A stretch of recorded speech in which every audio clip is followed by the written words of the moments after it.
Assalamualaikum warahmatullahi wabarakatuh. Bismillahirrahmanirrahim. Alhamdulillahirrabbilalamin. Wassalatu wassalamu ala asyrafil anbiya'i wal mursalin wa ala alihi washabihi ajma'in. Rabbi yassir wa la tu'assir, Rabbi tamim wa bihairi ya karim. Kita jumpa lagi pada hari ini. So, sekarang Uncle berada di atas kaki gunung. So, boleh tengok di belakang ni adalah pemandangan golf club di Kundasang Ranau. Yang tidak boleh masuk. Ya, tidak boleh masuk. Kita beli di luar saja, dibenarkan. So, hari ini Uncle mau share lagi video mengenai isu perundangan syariah di Mahkamah Syariah mengenai 7 jenis perceraian yang boleh dipohon oleh wanita. Apakah dia 7 jenis perceraian yang boleh dipohon di mahkamah? Selalu orang punya persoalan, dia mau cerai, tapi dia tidak tahu jenis cerai apakah yang sepatutnya dipohon di mahkamah syariah. Jadi pada hari ini Uncle mau share ada 7 jenis perceraian, di mana jenis-jenis perceraian tu Uncle akan listkan, yaitu yang pertama adalah jenis perceraian persetujuan.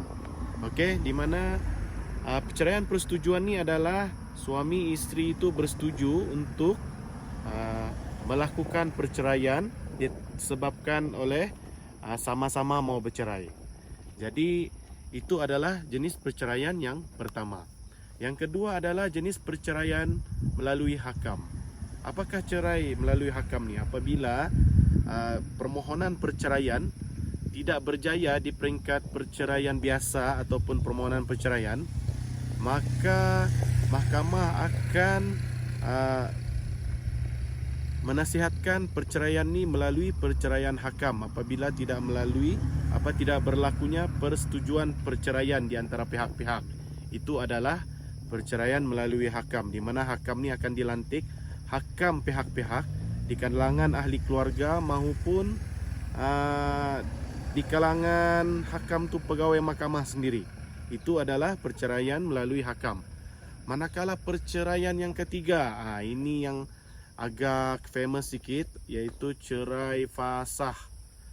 Walaupun lelaki memegang talak, kuasa talak di tangan lelaki, tetapi wanita juga boleh menceraikan suami atas kebenaran mahkamah melalui cerai fasah. Ada beberapa sebab kenapa dibolehkan fasah. Okey. Ada 13 sebab yang membolehkan seseorang tu bercerai fasah, sama ada suami memfasahkan isteri ataupun isteri memfasahkan suami. Dan perceraian yang keempat adalah perceraian melalui perceraian pengesahan taklik. Okey, di mana sewaktu bernikah seorang suami itu telah pun melafazkan taklik, yaitu taklik terhadap si isteri, di mana suami bertaklik bahwasanya jika berlaku tidak membayar nafkah selama 4 bulan berturut-turut atau wakilnya, maka apabila isterinya mengadu kepada qadi ataupun hakim, maka talak pun boleh berlaku. Klausa yang ketiga, bila tidak memberi nafkah batin selama 4 bulan qamariah berturut-turut, maka isteri dia juga boleh menuntut perceraian melalui cerai taklik. Dan juga yang apabila berlakunya daral syar'i ataupun kecederaan fizikal ataupun gangguan emosi apa semua, boleh melalui cerai taklik. Seterusnya, cerai yang kelima ialah cerai secara pengesahan cerai luar mahkamah. Okey, lebih dikenali dengan PCLM. Di mana cerai PCLM ni adalah lafaz yang berlaku di luar mahkamah. Contoh yang selalu berlaku, aku ceraikan kau, aku talakkan kau, tapi lafaz ni dilafaz oleh suami sewaktu di rumah ataupun di mana-mana ataupun melalui SMS atau melalui WhatsApp atau melalui FB.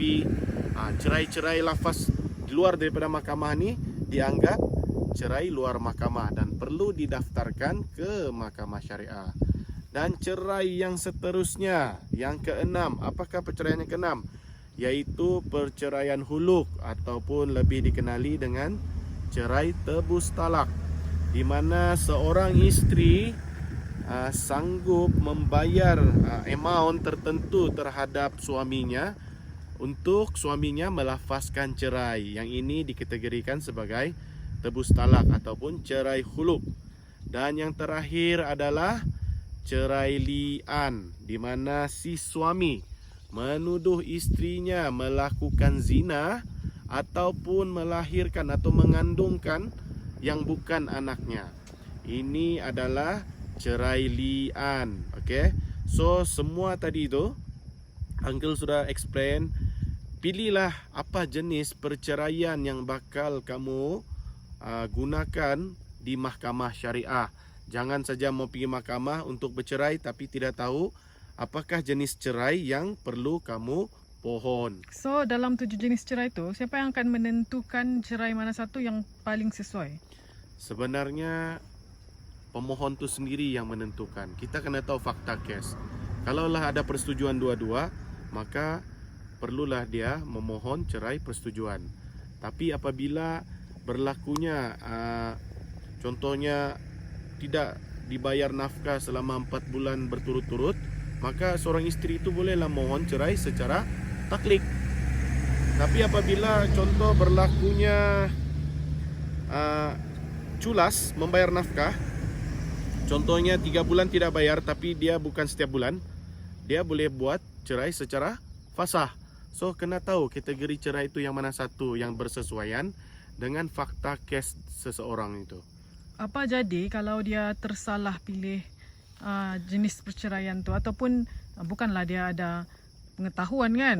Betul, pasal itulah lebih bagus jika kamu gunakan hikmat seorang peguam.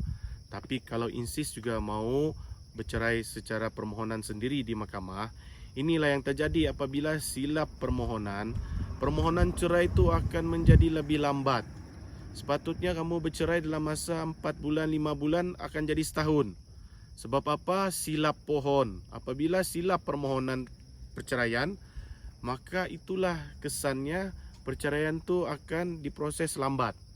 Disebabkan fakta kamu tu kurang sesuai dengan permohonan cerai yang kamu pilih. Siapa yang lebih mengetahui tentang fakta-fakta? Selalunya pengamal perundangan lah. Biasanya bila kamu tanya kaunter, dia akan suggest secara ringkas. Kadang-kadang explanation, penerangan tu tidak tepat terhadap fakta kamu tu. Jadi jangan salahkan kaunter kalau dia silap memberi nasihat. Sebab dia merupakan kerani kaunter, bukannya pengamal perundangan. Mungkin dia biasa, tapi mungkin dia silap terhadap keterangan yang dia bagi. Sebab agak mustahil seseorang ni mau tanya tu dia boleh tanya secara ringkas saja. Sedangkan lawyer pun bila bagi konsultasi dia perlukan masa yang lama, sejam 2 jam untuk mengetahui kategori manakah seseorang tu perlu memohon perceraian. Untuk dia kenal pasti lah. Ya, untuk dia kenal pasti. Bayangkan di kaunter tu 5 minit terus boleh tahu cerai apa. Sedangkan peguam yang belajar undang-undang mau ambil sejam 2 jam untuk interview klien tu, apakah jenis perceraian yang sesuai dipohon di mahkamah syariah. Okey, adakah setiap jenis cerai itu mempunyai kesan-kesannya yang berlainan? Yes, dia mempunyai kesan-kesan yang berlainan. Uncle bagi contoh dalam cerai fasah. Dalam cerai fasah, kita tidak boleh rujuk. Itu kena faham.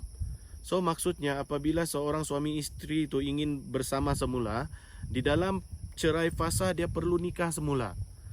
Lain dengan cerai biasa ataupun dengan cerai taklik, di mana dia adalah talak raj'i.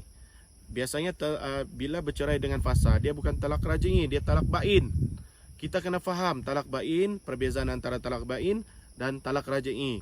Di mana talak raj'i ini masih boleh dibenarkan rujuk dalam masa iddah. Manakala talak bain tidak ada rujuk, maka dia perlu nikah semula. Itulah perbezaan di antara jenis-jenis cerai yang Uncle senaraikan tadi. Adakah setiap cerai ni dia ada kesan kepada anak-anak, penjagaan anak-anak selepas tu? Biasanya, cerai memang ada kesan. Contohnya dari segi cerai secara li'an. Di mana li'an ini, anak yang dituduh tu, di mana suami dia menganggap anak tu bukan anak dia. Maka apabila li'an telah diputuskan di mahkamah, bahwasanya suami dia tidak layak ataupun tidak perlu untuk membayar nafkah terhadap anak tersebut, disebab dia menuduh istrinya mengandungkan bukan anaknya. Ini dari segi kesan terhadap jenis perceraian yang Uncle sebutkan tadi. So dari segi harta pula, dari segi tuntutan selepas perceraian, adakah 7 jenis perceraian ini ada kesan yang berbeza-beza? Dari segi untuk tuntutan harta maupun nafkah, edah ke apa, Ada berapa tuntutan tu? 9 kah? iya, ada 9 tuntutan yang Selepas boleh perceraian, dituntut kan? selepas perceraian. Selagi mana kamu bercerai, untuk perceraian li'an dia banyak efek. Sebab apa? Itu tuduhan zina. Untuk yang lain tu dia masih lagi boleh menuntut apa-apa tuntutan yang seperti mana Uncle bagi tahu, 9 tuntutan selepas perceraian tu. So dalam 7 jenis cerai ni, bagaimana pula bagi mereka yang kahwin kampung? Bagi mereka yang kahwin kampung tu tidak dianggap bernikah pun di mahkamah syariah. Sebab apa? Tidak ada satu dokumen pun yang menerangkan mereka ni adalah suami isteri yang sah. Jadi bagi mereka yang nikah kampung tu, dia tidak layak pun untuk bercerai. Sebab belum ada sijil nikah. Jadi Uncle nasihatkan kepada mereka yang belum mengesahkan perkahwinan disebabkan oleh kahwin kampung, segeralah bertindak untuk mengesahkan perkahwinan. Apabila kamu tidak sahkan perkahwinan, banyak hak kamu sebagai seorang isteri maupun anak tidak akan dapat, disebabkan kamu tidak ada sijil nikah yang sah. Jadi dari segi perceraian 7 jenis tadi itu, memang orang yang kahwin kampung ni tidak boleh bercerai lah. Dia kena sahkan dulu baru boleh bercerai di mahkamah. Sebab kamu kena faham, bernikah di jabatan agama, tetapi bercerai kena pergi mahkamah. Dia bukan kena pergi jabatan agama. Bercerai kena pergi mahkamah, bernikah kena pergi jabatan agama. Itu yang kita kena faham. Jadi apakah definisi kahwin kampung tu? Boleh bagi simple kah?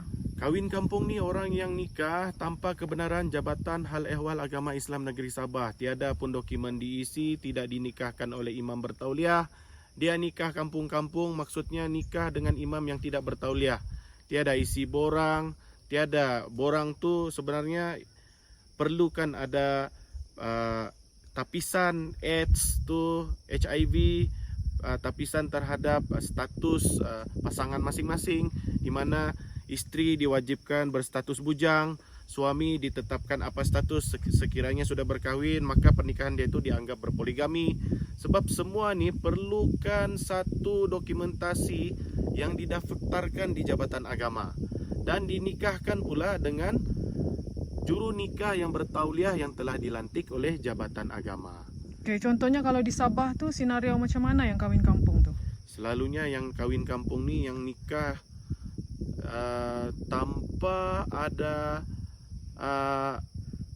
wali lah, selalu nikah di belakang rumah di kampung-kampung lah, dengan imam yang tidak bertauliah. Paling senang imam yang tidak bertauliah, tanpa ada mengisi borang daripada pihak jahin, tanpa ada kursus kahwin seperti mana yang diwajibkan, tanpa membuat saringan HIV, tanpa membuat status sama ada bujang maupun telah berkahwin.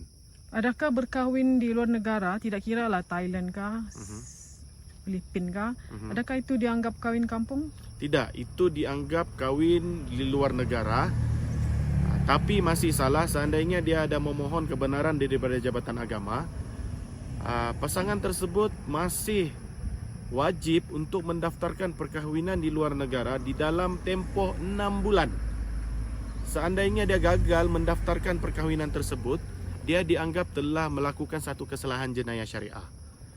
yang Jadi mana boleh didenda lah sehingga RM1,000. jadi adakah mereka yang berkahwin kampung atau berkahwin luar negara ni, dia boleh memohon untuk membuat 7 jenis cerai ni?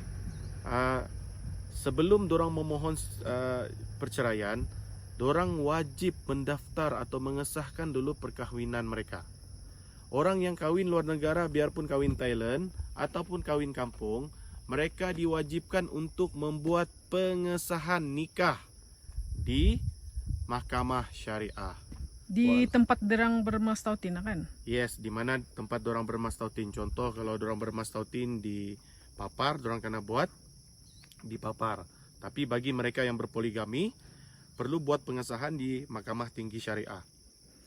So kalau orang Papar kena pergi ke Kota Kinabalu. Orang Beaufort kena pergi ke Kota Kinabalu. Sebab apa? Mahkamah Rendah Papar dan Beaufort hanya Mahkamah Rendah Syariah. Dorang tidak ada Mahkamah Tinggi. Untuk pengesahan poligami ini dia kena Mahkamah Tinggi. Bagi mereka yang nikah bukan poligami, maksudnya first marriage, itu boleh melalui Mahkamah Rendah Syariah. Okey, ada satu isteri ni, dia selalu dipukul oleh suami dia. Apakah jenis cerai yang sesuai untuk dia pohon? Dia boleh memohon cerai melalui fasah dan juga boleh memohon cerai melalui taklik. Dia boleh pilih mana satu, tapi biasanya yang Uncle advise adalah lebih baik taklik. Sebab apa? Di dalam taklik tu pun suami sudah ikrar bahwasanya ia tidak akan melakukan 3 klausa tadi. Jadi bila dia melakukan 3 klausa, dengan hanya si isteri itu mengadu kepada hakim, maka bila dia daftar permohonan cerai secara taklik, dapat dibuktikan dia ni kena pukul, didera melalui laporan polis dan perubatan, dia juga boleh terus mendapat cerai secara taklik. Okey, bagaimana pula dengan isteri yang masih tinggal bersama suami, tapi sudah tidak tidur sebilik, tetapi nafkah zahir masih dibagi? Itu adakah dia boleh menuntut cerai? Betul. Kalau dia mau tuntut cerai, apakah jenis cerai yang sesuai untuk dia? Ada 2 juga jenis cerai yang sesuai. Dia boleh memohon cerai taklik, iaitu selama 4 bulan Komariah tidak diberikan nafkah batin oleh suami tanpa sebab yang munasabah. Dia boleh memohon cerai secara taklik. Okay? Bagaimana pula dengan isteri yang diberi cukup zahir dan batin, tapi sudah tiada persefahaman? Dengan itu, isteri itu sesuai untuk memohon cerai secara persetujuan ataupun secara cerai biasa dahulu. Seandainya tidak ada persetujuan juga di peringkat jawatan kuasa pendamai, maka mahkamah akan menetapkan perceraian itu melalui hakam. Maksudnya by hook by crook tetap bercerai jugalah, cuma mengambil masa. Okey, bagaimana pula kalau suami dia tu sudah berkahwin secara tapuk-tapuk? Dia sudah ada madu lah tanpa dia sedar. So dia tidak mau sudah dengan suami dia. Bolehkah dia menuntut cerai, dan cerai apa yang sesuai dalam 7 jenis cerai itu? Dia juga boleh memohon perceraian biasa ataupun memohon perceraian melalui fasah, di mana klausa fasah tu ada menetapkan seandainya suami tidak adil di dalam poligami. So dia juga boleh memohon cerai fasah, sama ada fasah maupun cerai biasa. Maksudnya perceraian, permohonan cerai biasa. Dia boleh mohon 2 benda itulah. Jadi kalau dia memohon untuk cerai sebab kerana tidak adil kan dalam poligami, berapa tempoh masa tu untuk dia tunggu? Standardnya tempoh masa memang 4 hingga ke 6 bulan lah. Itu standard lah. Sebab bila cerai fasah, kita memfasahkan suami. Kalau suami itu setuju dengan apa yang telah dituntut, maka perceraian ini akan singkat. Tapi seandainya dia tidak mengaku terhadap tuntutan tu, dia akan dibagi tempoh membela diri oleh mahkamah. Selepas tu pihak yang menuntut pula akan menjawab kepada pembelaan. Bagaimana pula dengan kes yang poligami? Cukup segala nafkah zahir batin tu semua cukup. Okey, dia ni isteri pertama, dia telah dipoligamikan, semuanya cukup. Tapi dia Dia tidak mau sudahlah. Okey, mana-mana alasan yang disebabkan cuma tidak sefahaman, dia boleh menuntut perceraian biasa. Permohonan perceraian di bawah Section 47. Okey. Itu kalau persetujuan. Kalau Tidak dia bersetuju pun boleh memohon di situ. Sebab itulah apabila tidak ada persetujuan, maka mahkamah akan memanjangkan ke peringkat hakam. Maksudnya untuk ke peringkat hakam ni, dia perlukan melalui proses perceraian biasa. Seandainya tidak ada persetujuan, baru dia akan ke peringkat hakam. Ataupun senang uncle mau cakap, cerai secara hakam lah. Kalau susah mau cerai secara persetujuan. So kalau perceraian yang macam gini, yang macam tiada persefahaman ni, walhal dalam dia punya nafkah semua tiada masalah. Adakah kesan kepada isteri dan anak-anak kemudiannya? Dari segi nafkah tidak ada kesan. Sebab apa, si isteri itu masih boleh memohon nafkah untuk anaknya. Cuma si isteri saja yang tidak dapat nafkah. Dia hanya layak untuk mendapat nafkah edah.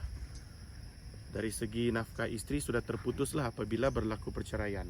Walau bagaimanapun nafkah anak akan berterusan sehingga anak itu mencapai umur 18 tahun. Okey, dari semua jenis cerai tadi, manakah cerai yang paling cepat? Cerai persetujuan. Di mana cerai persetujuan ni boleh selesai dalam masa seminggu sahaja. Itulah cerai yang paling fast track lah. Jadi uncle harap penerangan cerai pada hari ini semua follower uncle akan faham. Jadi uncle rasa kalau ada persoalan boleh tanya uncle. Okey, boleh cakap pasal e-book. Okey, e-book, siapa yang follow uncle punya video ni boleh dapatkan e-book secara percuma. Ada 2 e-book kamu boleh dapat. Pertama, 7 jenis perceraian. Yang kedua, uncle akan bagi e-book 9 tuntutan selepas perceraian. Kamu pun boleh guna. Oh, uncle mau bagi ekstra lagi 1 e-book mengenai hibah, Fasak. hibah ataupun wasiat.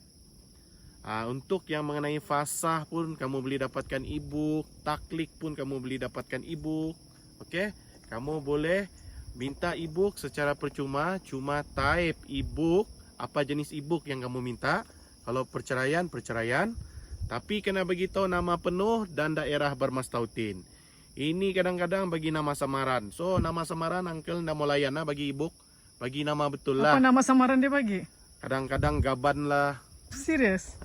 Kadang-kadang nama pun Sherry lah apa. Bagilah nama sebenar kalau mau dapat e-book secara percuma. Oh ya, kalau orang yang menuntut cerai ni kan selalunya isteri lah kan. Adakah suami boleh menggunakan alasan lain untuk menuntut perceraian? Fasak? Boleh. Suami juga boleh memohon perceraian melalui fasah maupun perceraian melalui li'an. Sebab li'an ni tiada untuk isteri. Dia hanya untuk suami. Sebab suami yang membuat tuduhan terhadap si isteri berzina ataupun mengandungkan yang bukan anaknya.